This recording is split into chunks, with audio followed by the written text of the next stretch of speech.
Well, welcome. Welcome to Neighboring 101. This is our 46th session, actually, of Neighboring 101, and many of you have been involved from the very beginning. This is the group that gathers at least once a month, where we visit with other leaders in the neighboring movement nationwide, and we learn about positive examples in neighboring, and we discover ways that organizations and individuals can use the power of neighboring to have a positive impact on their personal development and their community as well. So glad you're here. Hey, a little bit of housekeeping today. We don't always mention this in Neighboring 101, but if your bandwidth allows, please keep your video on today and your microphone on mute so we don't hear the background noise. But keep your video on. Our guest speaker loves to see other people's faces and know who he's kind of speaking to, and so having the videos on will help with that. And I promise in the recording, it only records the individual that's speaking. So if you didn't comb your hair today, don't worry, you won't be showing up on the video that we post later. That's a big help, and thank you. Just a couple of reminders. We will be celebrating Mr. Rogers' birthday. It's March 20th. It's also known as Won't You Be My Neighbor Day. You can find the website for that at won'tyoubemyneighborday.com, and a lot of the things that are going on nationwide with that. I know we have some special events planned in Springfield, but if you do an act of kindness on that, we'd love to see you enter your zip code on the map, and we'd love to even hear more about it if you have time to tell us. So remember, March 20th, Won't You Be My Neighbor Day. And speaking of that, I will give this reminder. Our March 2024 session of Neighboring 101 is an author, Dr. Anita Knight Cunley. She's the author of The Mr. Rogers Effect. If you have time to get that book from your library or Amazon or elsewhere and read it ahead of time, I think you'll enjoy her perspective on the impact of Mr. Rogers. Well, I think that's all the housekeeping today, because we want to give as much time as possible to our guest speaker, Rich Harwood. Rich is the president and founder of the Harwood Institute for Public Innovation. He has devoted his career to revitalizing the nation's hardest hit communities, transforming the world's largest organizations, and reconnecting institutions like newsrooms and schools to society. In 1988, after working on more than 20 political campaigns and attending Skidmore College and Princeton University, being named the Harry S. Truman Scholar, and working for two highly respected nonprofits, Rich formed the Harwood Institute when he was 27 years old. Wow. Over 35 years, Rich has developed a philosophy and practice of how communities can tackle shared problems and create a culture of shared responsibility and deepen our civic faith. The Harwood practice of turning outward has spread to all 50 states and 40 countries. His experience working on the grant to build capacity and coalitions for change gives him a unique and powerful perspective on bridging divides and creating resilient communities. In Newtown, Connecticut, after the Sandy Hook Elementary School massacre, Rich led the process for the community to collectively decide the fate of that school building. That's just one example of his work. He's an inspiring and sought-after speaker. Rich regularly gives keynotes at major conferences and major events. He has written 6 books, including the Amazon bestseller Stepping Forward and Unleashed, a proven way communities can spread change. Right there you go. And make hope real for all. He appears regularly on major media outlets, including NPR, PBS, NewsHour, MSNBC, CNN, Washington Post, New York Times, and the Wall Street Journal. He has also authored scores of articles, numerous reports, and is a regular contributor to The Fulcrum. Today, Rich is on a nationwide civic campaign called Enough, Time to Build, and amid contentious 2024 political campaigns, Rich believes the country needs a civic path forward, not more divisive politics. And that the real challenge we need is going to start in our local communities, dare I say, even in our neighborhoods. His campaign calls on community leaders and active citizens to reclaim the public square from the most divisive voices and unleash our capacity as builders and doers. If you would, please help welcome Rich Harwood to Neighboring 101. Thanks. Thanks, David. Great to be with everyone. I don't know if we can pull down the slides. That'd be great. I could see more. Pull down. Okay, yes. Yeah, there we go. Great. Good to see everyone. Hope you're having a good afternoon, a good day so far. It's really good to be here. I can't think of anything more important than neighboring. And so thanks for being here. And I would love to come back to hear the author of the Mr. Rogers book. So that would be a great thing to do. Look, I've been traveling across the country, and what I hear from our fellow Americans wherever I go is that regardless of who they vote for in political campaigns, so many people believe that we're not on the right path, that we're going in the wrong direction, and that we need to get on a better direction. It's why, as David said, I am out campaigning this year. I am not running for office, but I have launched a civic campaign because I do believe that we don't need more divisive politics in our country. We need a new civic path forward, the kind of path that you're demonstrating every day in the neighborhood work that you do, right? And that I think we need more ways for people to come together and demonstrate that we still can be builders in this country. We are still doers, that we can be co-creators in our lives together, irrespective of whoever we vote for in political campaigns. Now, the work that all of us are doing, I don't know about you, maybe you can just sort of give me a thumbs up if you share this. Wherever I go and I talk to community leaders like yourselves, people tell me that they're tired, that they're worn out, that we're coming out of COVID and a lot of other changes in our country over the last handful of years, and that many people are tired, they're frustrated. They thought more change would occur, more positive change. Do you feel that way at all?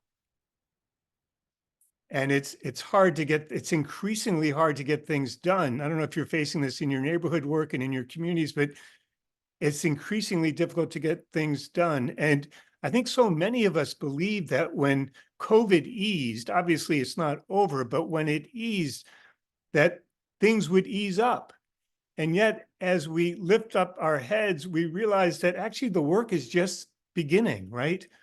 Inequities and disparities in our country have grown over this period. They haven't diminished. The lack of trust in our communities and in our neighborhoods hasn't shrunk. It's actually turned from a lack of trust to mistrust. And as you know, addressing mistrust is fundamentally more difficult than addressing a lack of trust. That wherever I go in the country, people tell me about a short supply of hope, that they're not feeling a sense of possibility and hope about our future. And so many folks have said to us that, and as you know, we are separating and segregating from each other at a faster pace than ever before, or at least in recent time. In fact, I don't know if this is happening in some of your neighborhoods. I do hear this from a lot of folks working at the neighborhood level, that we make judgments about each other based on the hat we're wearing, or the slogan on our t-shirt, or the bumper sticker on our car, before we even know very much about each other, right? Before we know anything about what we value, what we care about, what matters to us in our lives, we make these quick judgments. We are separating and segregating from each other because of an increased sense of anxiety in our society, right? A sense of fear of one another, fear of the other. And it's not just folks all across the country in some other community, it's folks in our own neighborhoods that so many of us talk about, in our own communities. I'll talk a little about rural communities that we're working in across the country right now. And people in rural areas are telling me this is as true as in urban areas where we are working. And we're not helped by a news media, a national news media, and unfortunately by a lot of political leaders who have decided that it's in their interest to manufacture and intentionally stoke division in our society, right? To strike fear in us, to divide us from one another, to amplify those divisions, right? And we're all having a kind of natural human response to this. I don't think it's just polarization. I actually think it's something deeper. It's a kind of fight or flight response. It's a natural human response. So many of us either have decided that we've had enough of public life, maybe even enough of neighborhood life, and we've retreated from the public square, or there are those of us who have come out swinging. I was just talking to someone in Jackson, Mississippi, who heads up the neighborhood division of the city there. And she was talking about a neighborhood meeting she was just having. And she was saying people came out swinging in that neighborhood association meeting and they couldn't get a productive conversation going. The problem is in more and more of America today, in our local communities, it seems to me that there's a growing vacuum that is being taken over by the loudest and most divisive voices. And so many of us have decided to step to the edge of community life because it's safer there. It's easier to get things done. We can work on things that maybe are a bit easier. But so many of us have retreated from public life and we actually need each other. And so what I'm really interested in is I believe the change that we need in our country is not going to start in Washington, D.C. It's not going to necessarily start in Springfield. It's not necessarily going to start if you're from another state in your state capital. I think it's going to actually start in our local communities. And not only, as David said, in our local communities, I think the change that we need in the country needs to start in many cases in our local neighborhoods. And so, but to do that, I think we're going to need to take a different path. Now, before I outline that, I just want to say a lot of people ask me, how is it when I do this work that I've still maintained any sense of hope? Hope that we can actually come together and get things done as Americans. And so I want to tell you, I am more hopeful today than I've been probably at any other time that I've done this work. And here, I just want to give you 3 quick reasons why. One is we're working in Reading, Pennsylvania right now. 10 years ago, it was declared the poorest community in all of America. It was once all white. Today, it's 65% Latino. People from 5, 6, 7 different countries. So it's actually more diverse today than any other time in its history. We began to work with the community to see whether or not they could develop a community-led, community-driven education agenda, shared education agenda for the community. People told us it would be impossible to do it because we started this initiative, as you remember, at the height of debates over recalls of school board officials. I don't know if you've had that in your community. Of arguments over critical race theory and DEI, of book banning. Have you had any of this in Missouri? I'm sure you have, right? I'm sure you have. People said we could never get a shared agenda created. And yet, at the height of those controversies, people came together in Reading, Pennsylvania, and created a 9-point education agenda that wasn't about culture wars, but was about the mental health of kids in their community, was about early childhood education, was about English as a second language, was about ensuring that they have teachers that reflect the diversity of their community. And not only did they come together and create this agenda, but when we created a public innovators lab to train people in our approach, 50 leaders from across the community raised their hand and came to that 2-day event, formed 3 teams, and now they're working to create change in their community.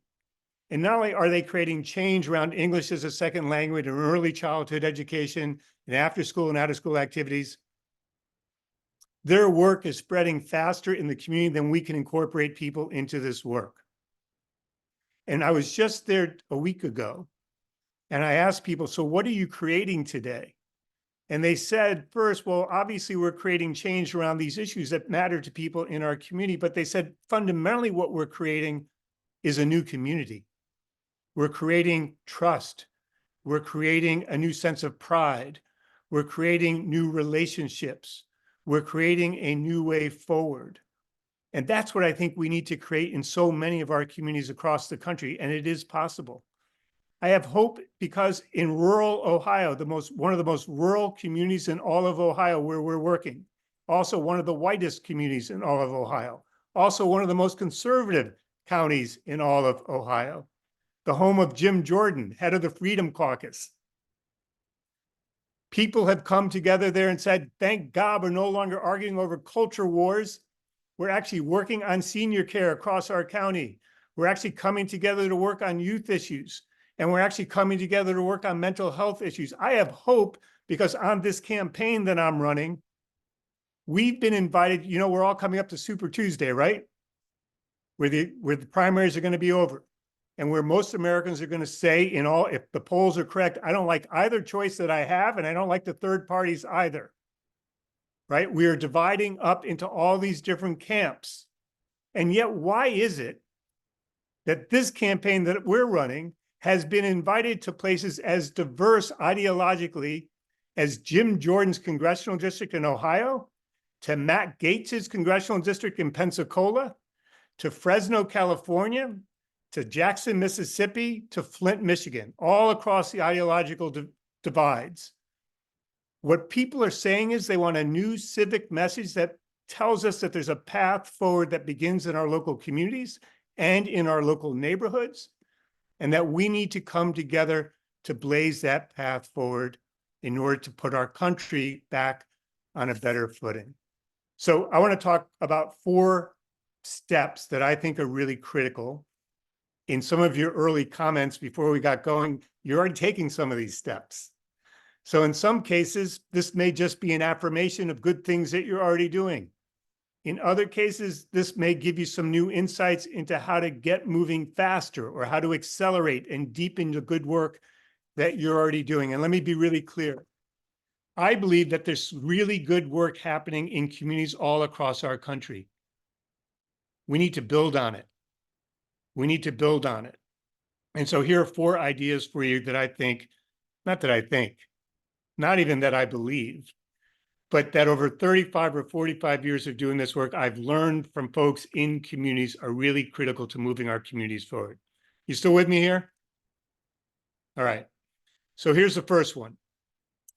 I think we have to make an intentional choice to turn outward toward one another, And when I say turn outward first and foremost is a mindset, a posture, an orientation about what direction we choose to face. And as you know, so many of us as Americans have decided to turn inward toward ourselves, toward our own interests, toward promoting our own programs, but not turn toward one another, not really. I think we need to turn outward toward one another. We can't go it alone. We can't create the kinds of nation, the kind of communities, or the kinds of neighborhoods we want on our own, right? We all know that. I think the first step in turning outward is that we need to engage each other in different ways. Now, as you know, so often, like the person in Jackson, Mississippi, the neighborhood person who was talking to me the other day, actually, it was Tuesday of this week. So often when we get together, when we engage people in our neighborhoods and in our communities, we've asked them, what's the problem you want to solve, right? You ever ask people that question? What's the problem you want to solve? But when you ask people about what problem they want to solve, what happens? They start to give you a laundry list of all their problems, of all the complaints. When they start to give you this laundry list of complaints, they want to know why they haven't been solved yet. When they want to know why they haven't been solved, they want to know who is supposed to solve them. When they want to know that, they want to know who is to blame that they haven't been solved. When they figure that out, they want to point fingers at that group or that individual for not solving their problems, right? We end up in a toxic cul-de-sac called American public discourse. So focusing on our problems is a dead end. When we don't focus on our problems, we do something else. Maybe you've been involved in some of these exercises. We undertake these visioning exercises. You ever do those with the little yellow dots? And someone says to you, hey, Stan, don't talk too much. Just put your list up on the board and vote with your little yellow dot about what you believe in, right? And then out of that comes this large vision for our community. A lot of rural communities have done this, right? It's just in DeSoto County, Florida, one of the poorest counties of all of Florida, very rural, about 35,000 people. The assistant city manager of their largest town of 8,000 folks said she has a shelf full of these visioning reports, right? 4-color, glossy, saddle stitch. I said, whatever happened to them? She said, not a damn thing. The question is why? Why? It's because we Americans, we don't want a utopian vision. Utopian visions aren't relevant to what we care about, what matters to us in our daily lives. We want things that are actionable, doable, and achievable, not utopian visions that are beyond our reach, that don't speak to what we care about, that don't speak to what we need, right? And so we wonder why these visioning exercises seldom take off. You know, the ones with they usually have about 200 recommendations and lots of task forces. I hope I'm not insulting anyone on this call. But the truth is these visioning exercises create frustration in our communities because we're not taking action that matters to people. They lead to skepticism. They produce cynicism. And when we produce cynicism, people lose hope. And when people lose hope, they retreat. And when people retreat, we can't move forward together. So here's what I think we do need to move forward when we turn outward. We've got to focus not on problems or on visions. We have to focus on our shared aspirations. Our shared aspirations. If you go home tonight and ask someone in your home or your neighborhood or your church or your local cafe or the local grocery store about their shared aspirations, they're going to tell you things that come from their gut and matter to them in their lives. They're going to talk to you about things that are actionable, doable, and achievable. They're going to talk about things when they talk with one another. They're going to realize that at a time of division in our country, where it seems like we don't share a heck of a lot, there are some things we still do hold in common. And if we can peel those off, we actually can get moving on those things we do hold in common. When people talk about their shared aspirations, they realize that they're not alone, that we're in it together. And when they talk about their shared aspirations, they realize that no one leader, no one organization, no one group can meet these aspirations on their own. We need each other. We need to go together. These aspirations implicate each of us as actors in taking action. And I've done this in neighborhoods in Flint. I've done this in neighborhoods in rural areas. And I can guarantee you when you shift the conversation to shared aspirations, people sit up, they say, I can contribute to that, and they want to get moving, which leads me to my second point. You still with me here? So the first one is we need to get in motion. The first one is we need to turn outward. The second one is we need to get in motion. Talk alone is not going to get us where we need to go. Talk alone is not going to get us where we need to go. We need to get in motion. It's only when we're in motion that good things can happen, that we can discover that we can take action together, that we can discover unexpected allies and unexpected partners, that we can discover unexpected opportunities, that serendipity arises, that new opportunities present themselves. It's only when we're in motion does this happen. It's only when we're in motion. When we're in motion, we realize that we actually all have innate gifts, talents, and resources that we can contribute, and that we need each other in making those contributions. In all the work that we've done across communities, it's only when groups got in motion, when they stopped planning. How many planners do we have on this call? We have some planners. I believe in planning, but here's the deal. I've also come to learn that planning can become an inflection point. We can get caught in planning. We can get caught in planning loops. We can become paralyzed by planning. It's only by getting in motion that we can begin to get things moving. And when things get moving, we start to discover new opportunities, new partners, new ways of doing things. And that's when we start to create change. So the Institute has a bias towards action, towards movement, so that we can get moving. Third, the first one is turn outward. The second one is get in motion. The third one is this: start small to go big. Start small to go big. We have a belief in America that the only thing worthwhile are comprehensive plans, complex change, the new shiny thing, right? The bigger, the better. And if something is not big, if it doesn't sound grand, it doesn't hold value.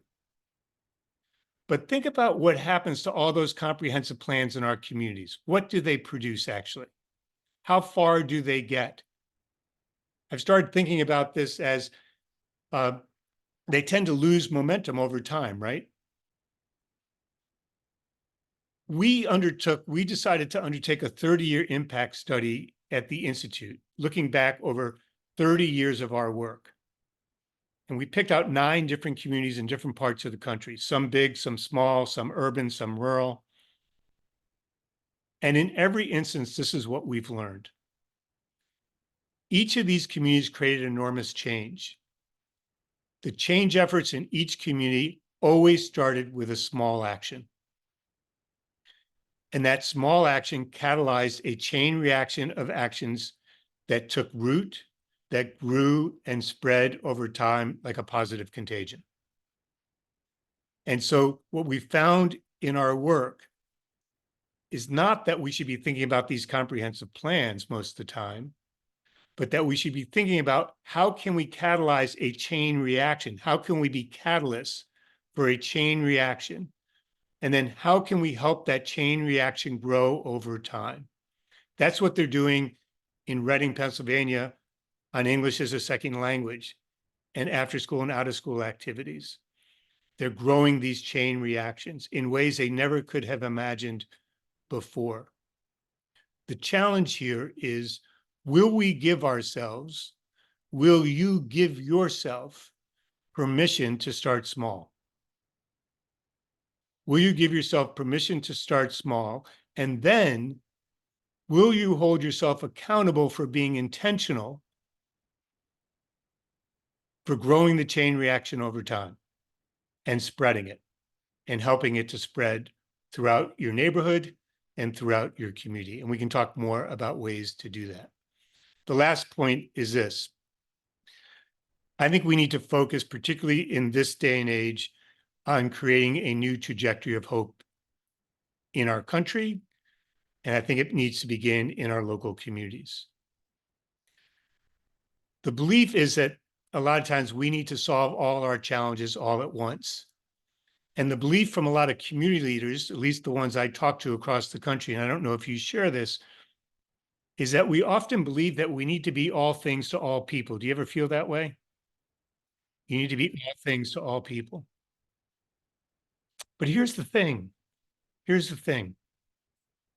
No one believes that we're going to solve all our problems overnight.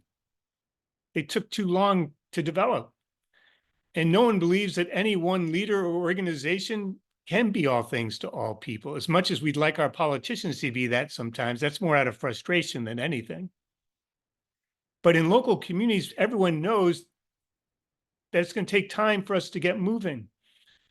And so the question becomes, what actually engenders hope in people? Because I think that's what we're all looking for, hope, a sense of possibility and hope, a sense of possibility and hope that we're moving in the right direction. And so there you have to ask, what engenders that hope? And we've done a ton of research on this and a ton of on-the-ground work. And you already know all this intuitively, what I'm about to tell you. I didn't have to write books about this for you to know this. What engenders hope is that people believe that we're dealing with real issues that matter to them. Not these false culture wars, not just problems, not these kind of utopian visioning exercises, but things that really matter to people in their daily lives and through their lived experiences. What engenders hope in people is a belief, is seeing that people are coming together to work on these things, not solving them, work on them. What gives people hope, authentic hope, is that people see that we're taking steps in the right direction. Notice I've never used the word solve. I didn't use the word that we've resolved it. It's just that we're taking steps in the right direction. What engenders hope is that people see signs of progress on things that matter to them. What gives people hope is a track record over time, right? We all know these things. Now, here's the thing. When I work with folks in communities and when we talk to folks in communities, in neighborhoods, they often tell us, particularly community leaders like yourselves, that we don't believe we're making progress. And that we often believe that we can't talk about our progress until we've hit all our metrics, until we're done with everything, right? Until the project is completed, until the work is finished, until the entire building is built, or the entire downtown of a small rural area is regenerated. We did that in Winchester, Kentucky, right? But here's the thing. You're making progress every day. We just don't see it. And so at the Institute, and people in your community don't see it. So at the Institute, we created a tool called Making the Invisible Visible, that we need to make visible the change, that the progress that's occurring in our communities, the progress that you're creating every day, we need to make it visible. And then we need to learn how to tell stories about that progress, how we're building together, like the story I told you about Reading. And then we need to learn how to share those stories, not hype them, not turn them into sloganeering, not pretend we've solved all the world's problems, but just to level with people about where we are, the progress we're making, the challenges we're encountering, and the next steps we need to take. And when we do that, for those of us doing the work, it restores our sense of belief in ourselves and in one another, that we're actually coming together with others and getting work done. And when we lift up those stories for other people to see, it gives them a signal that positive things are happening. And it helps engender a belief and a sense of possibility and hope that we can actually come together and move together forward. I'm going to end in a moment. There's an old country song, the refrain of which is, I can't see me in your eyes anymore. Can't see me in your eyes anymore. What people want more than anything is to see their reality reflected in our shared reality. That what matters to them matters to us. That we're in it together. That we're in it together. That's why these stories are so important, because these stories reflect a shared way of moving forward about things that matter to us in ways that we're creating together. So let me just end with this thought. The lesson I take from American history is that our country was founded on a lot of challenges, including slavery and the taking of land and any number of stains on our civic fabric. We can't deny that history. At the same time, I often say, I love our country. I love our country because, as imperfect as we are, we're always trying to move to become a more perfect union.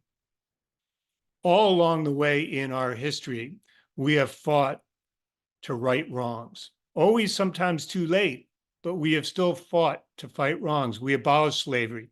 We created women's suffrage. We fought for child welfare laws. We fought for voting rights and civil rights. We have created neighborhood change in communities all across this country and across Missouri and other places that you may be listening in from. At each turn in our history, we have, as much as we step backwards, we keep trying to step forward to reach our shared ideals. We will never finally reach them, but we can keep moving toward them. We need to do that again today. And that work that we need to do, like at every other point in American history, always started in our local communities. It didn't start in our nation's capital or our state capitals. It started in places like your neighborhoods, by people coming together and saying, enough bigotry and hatred, enough division, enough acrimony, enough fear, that it's time to come together and move forward. We're at another juncture in American history where we need to do that.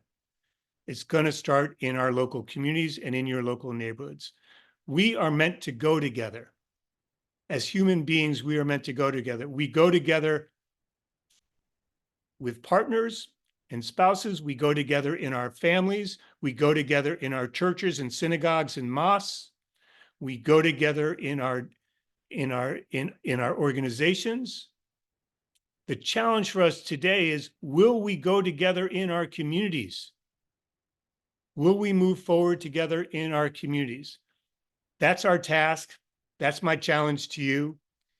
And I'm really glad that you're in this fight, doing this work every day, because not only does your community need you,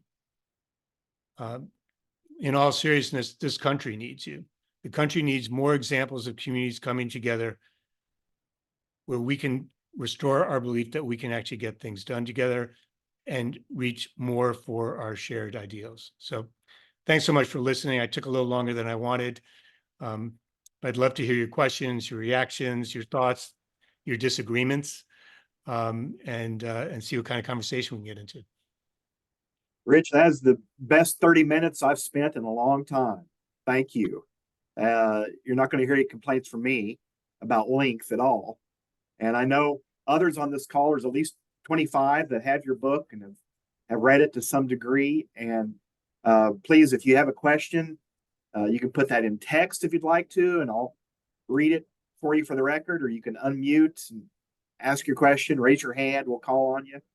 Any of those things, get your thoughts together for a question. I loved your point about starting small, because I look across the faces in this group and I see a lady that gets some widows together in her neighborhood once a month, and for coffee and tea and gain acquainted, and then it gets another group of widows together the next month. That's a starting small that can have great impacts. And someone who's working on a schoolhouse, turning it into a community center. And April Walker's in St. Louis with her dream big, start small idea. You won't meet anybody more positive than April, I can tell you that. But so much good work going on across this board. I'd love for you guys to speak up and ask your questions or type them in text. Jump on in. Hi, this is Chet from Columbus, Ohio. I have not read your book, but I can't wait to order it. I think when we talk about community and neighborhood work, I think, like you said, going small, literally on your block, getting to know the eight front doors next to you. I think that's really where we should be focusing, our time. I think you said turning outward, and we just need to turn outside, and we need to go outside of our front doors, literally, and put the literal and figurative open sign and say, hey, come over and let's play some cornhole in the front yard, or have a burger, or watch a game. That's what I think, getting people outside, coming together to do what they love and doing it with their neighbors. Like we hear stories about our grandparents. Yeah. Yeah, absolutely. Chet, thanks. We're working right next door to you in Ohio, in Logan County and Union County, which I know you're familiar with. And maybe one day when we're in Columbus, we can say hello to each other. We'll grab a beer in person. Two things that come to mind when you were speaking. One is, we have a framework in our work. I believe that the fundamental thing holding us back in our country, I probably should have said this, is not our programs and strategies and initiatives, as important as they are. It's our civic culture, right? It's our civic culture. Our civic culture is frayed. Our norms are negative by and large. We're afraid of one another. And one of the aspects of civic culture that we focus on is one that you mentioned, Chet, which is when you said come out and play, talk to each other and tell stories and stuff. It's social gathering places, right? Because they're the seedbed of trust in our communities. Here's the thing, in addition to that, when you're talking about starting small, is if you read, I'm not trying to sell my book here, but if you read the Battle Creek story in Unleashed, it's also in Stepping Forward. That story started in a neighborhood. There was a Burmese community that was invisible to the rest of the community, new immigrants, and women there didn't have health care for childbirth. So they were either, and no one spoke Burmese at the hospital, so they're either pulling an eight-year-old out of third grade to translate, which you can imagine, or the mom, while giving birth, was on the phone with a translator thousands of miles away. And this work, the folks that we were working with realized this, discovered this, and they began to mobilize the healthcare community to do work there. So first it was a mobile health clinic said, oh, well, we can go there. And then people translated healthcare materials. Then folks realized that they didn't have translators. So the local community college started doing work in translation and healthcare with Burmese. And on it went. It just started with this small thing about talking to the mobile health clinic in this neighborhood. And if you read this story, it spread not just with the Burmese community, but throughout the entire community of Battle Creek. So it's changed the education system. It changed how faith communities were operating. It changed how foundations were giving grants. It led to a community center in the Burmese community. It led to a social enterprise in the Burmese community. It led to the Burmese community forming connections with the rest of the community through food networks and other things. Just from that one small action that began in a neighborhood that was invisible to most people in the community.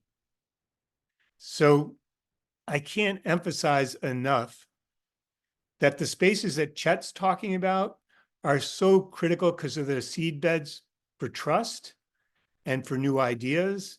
And then when we begin to catalyze these actions, it's remarkable what can happen from one single action, so long as we're intentional in helping those things grow over time.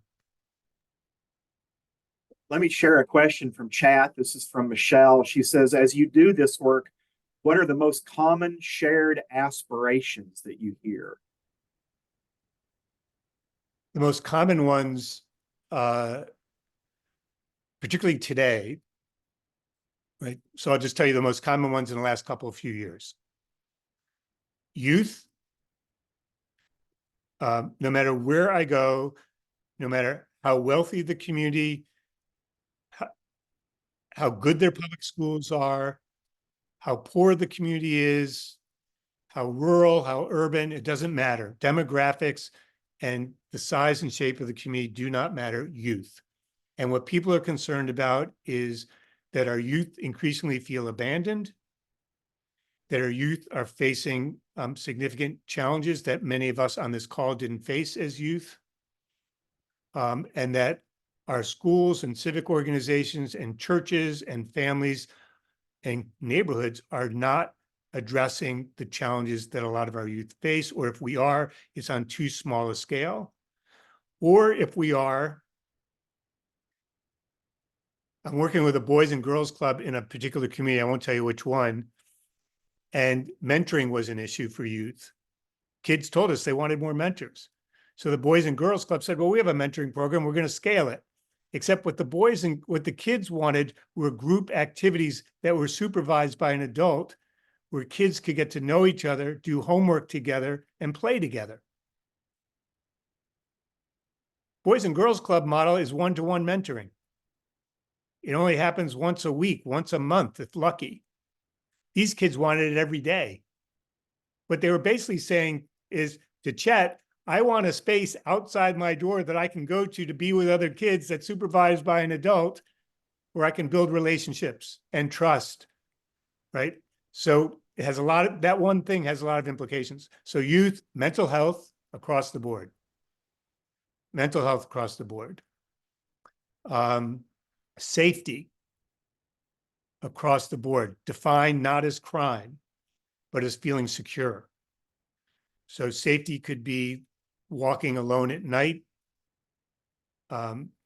Safety could be if you're in a rural area, having EMS services, which if you live in a rural area, you know, in lots of rural areas, EMS no longer exists because they can't find volunteers. right? Safety could mean safety in public discourse. I don't feel safe expressing my view. So I would just start with those. Those three are universal. Wow. Okay. Well, from Megan up in Manchester. Hey, Dave, David, can I just say one other quick thing? I'm Yes, sorry. please. So if someone tells you we are too divided as a nation to come together because we can't agree on what to work on, tell them that's not true. We can come together to work on youth. We could come together to work on mental health, and we could come to work together on safety. We agree on those. And we agree on enough things within those that we can get to work. We don't need to wait any longer. We don't need to wait. That's great. I'm glad you added that. Thank you. From Megan in Manchester, I'm curious about the balance between the philosophical conversation about the why, like battling isolation and fragmentation, and the practical projects of doing things together. It feels important to establish a shared language around strengthening civic culture, but also balancing it with the actual work. I love that question. I'm sorry, who asked that again? Megan, she's at the city of Manchester, which is near St. Louis. Great. Thanks, Megan. I love that question. And here's why I love it so much. It is, if we ask people about their shared aspirations, they will tell you about feeling alone. They will tell you about their frustrations. They will tell you about their concerns, and they'll put it in a language that is actionable. So they'll say, I wish I felt more connected. I wish that we could make more progress, right? That's one thing. The second thing is that it's in, as you know, because it's embedded in your question, in order to deal with fragmentation, in order to deal with isolation and loneliness, in order to deal in some cases with fear, we overcome those by doing things together, by learning not that we trust each other, but learning that we can come to trust each other. Or put another way, by learning that we can build trust together by doing things, through doing things, by learning that we discover each other's shared humanity by doing things, by learning that we each have different gifts and talents and resources and contributions to bring by doing things. It's by doing things that we discover those things, not simply by talking. And the other thing that we discover, which I think in this day and age is so critical, and I don't really like using this word, but I think it's the right word, is that we gain a sense of agency, that we're not helpless, we're not hopeless, that we don't have to simply wait for someone else to take action, that we are answerless. When I see the people in Reading who have suffered from intergenerational poverty and discrimination, when there are so many divisions there and so much fragmentation, when folks in the Commonwealth of Pennsylvania think that this is a lost community that should be forgotten, which some people talk about St. Louis that way, right? Then to see people come together and regain a sense of agency, and to hear a woman named Mary last week say, it's time for us to stand up for Reading and to start to say, this is no longer a community you should flee. This is a community you should want to come to live in and stay in. That's real progress. That only came from them coming together and doing things together. Thank you. You may see Amy's post in chat as well. Amy asked, in your book, you talk about working with community leaders who have not made significant efforts to first ask their community their vision for change. Have you worked with some community leader who have already asked their community what they want? And if so, what are some of the things that leaders could have done differently? What questions should they have asked? Yeah, I'll just use Reagan again, just because I love this story so much and it's so fresh in my mind. We're working with a United Way there that is pretty connected to its community. They just got $10 million from Mackenzie Scott, the Amazon money, right? That's being sprinkled throughout the country. And they've been working on early childhood education. And they went out and talked to people in the community, and they decided that they were going to use a lot of this money to work on the supply side of early childhood education, because they believed they needed more quality providers, more certified teachers, on and on and on it went. That's all true. But here's the thing, David. When they went out and asked people about their shared aspirations and what they want and their experience with early childhood, what they learned was that early childhood education was not valued by people in the community. That particularly in the Latino community, those things are provided by the family traditionally, right? And people didn't come from cultures where early childhood education, as opposed to taking care of children, was provided. And so, or valued. So what they realized, and that many of the folks that they engaged across the community didn't trust sending their kids to one of these programs. So actually the problem wasn't on the supply side at all. The problem was it's not a problem. The challenge was on the side that does the community, when they learn more about this and engage with this and actually talk about their aspirations for their children, can you make a connection between aspirations for their children and early childhood education? You can. And that's what they're doing. But that required an entirely different strategy. That meant going to the bodegas. It meant going to the local parks where people are playing with their kids. It meant going to the local public library. It meant going to local churches. Well, the United Way didn't have relationships with those groups. So number one, it had the wrong strategy. Number two, it didn't have the right relationships. Here's the punchline.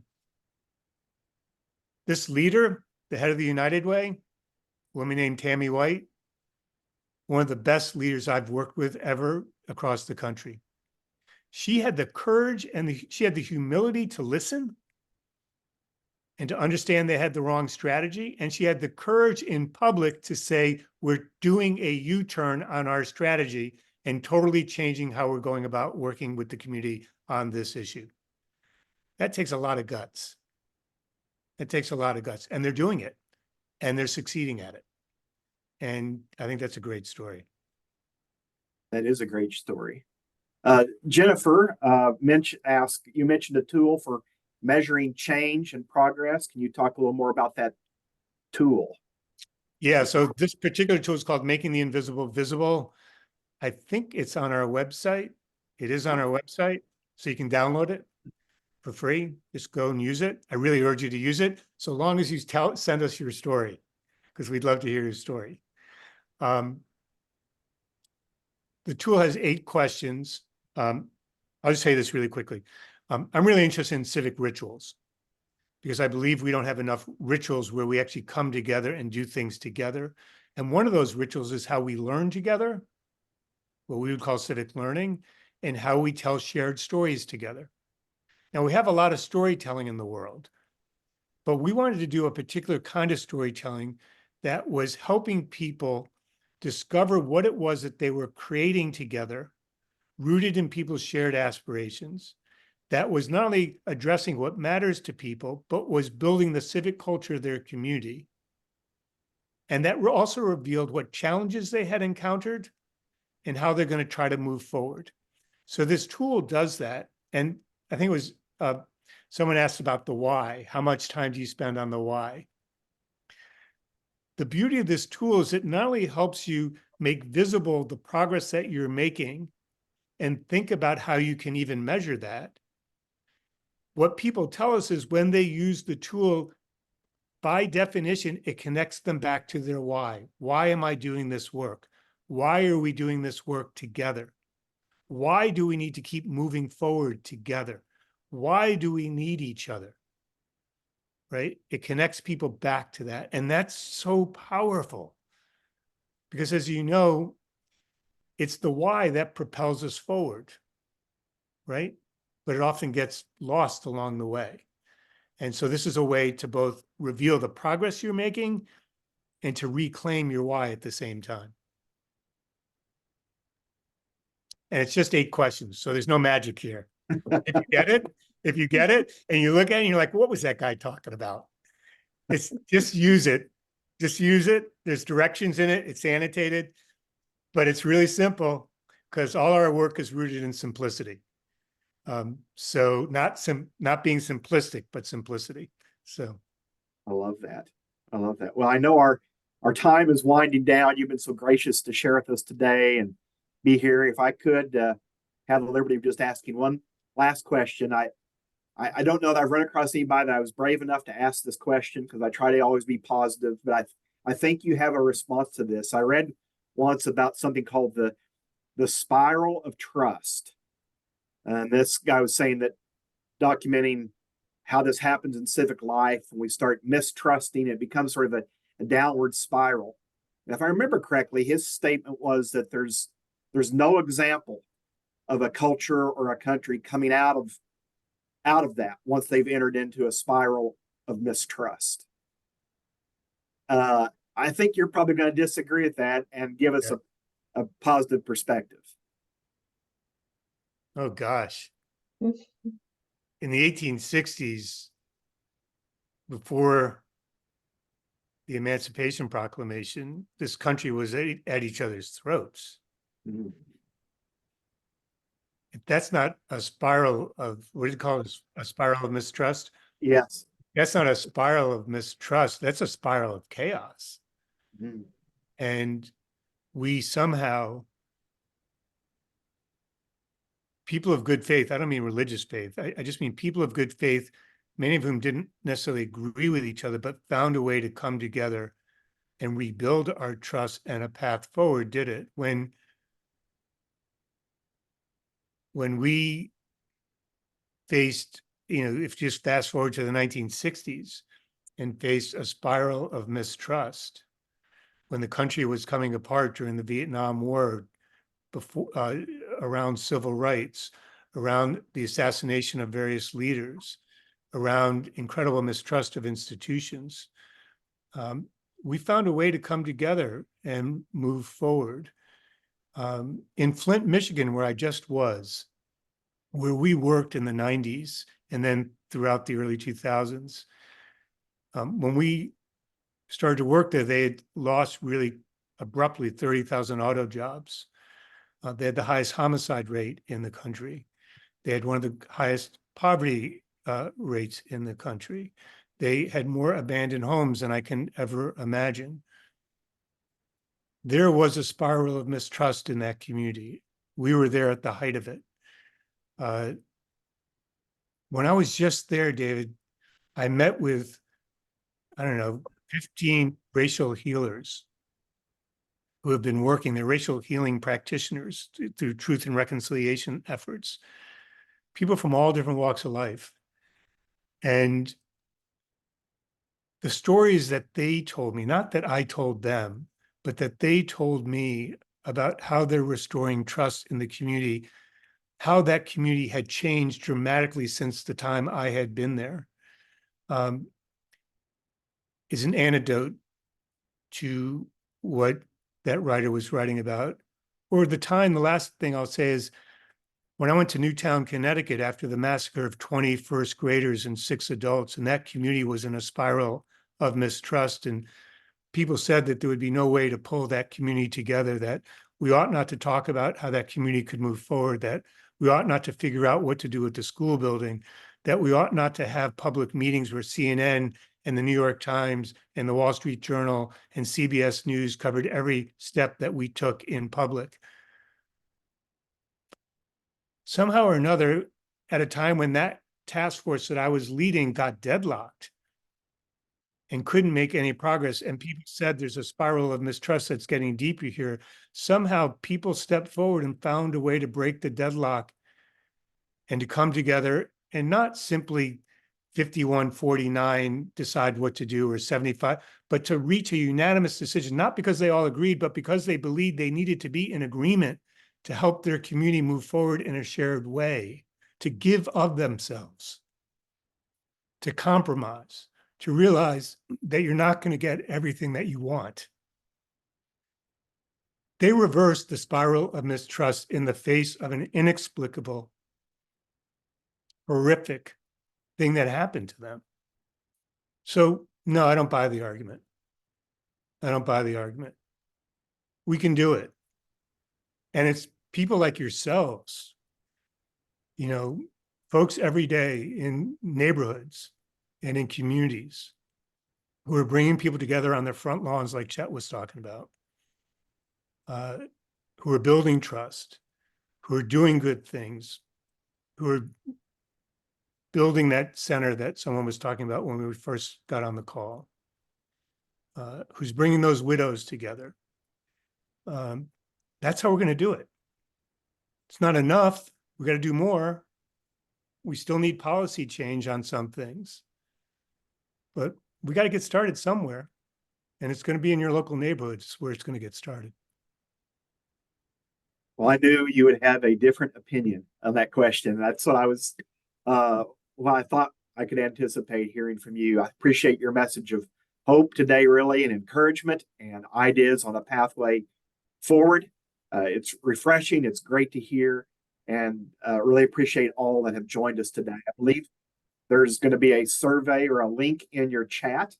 They would really like to hear what you thought of Rich's speech today. Click a testimonial, click on that, and we want your feedback. So I'll go ahead and end record unless Rich has anything else he needs to add. All right. No, just thanks so much for the invitation to be with you all today. Thank you.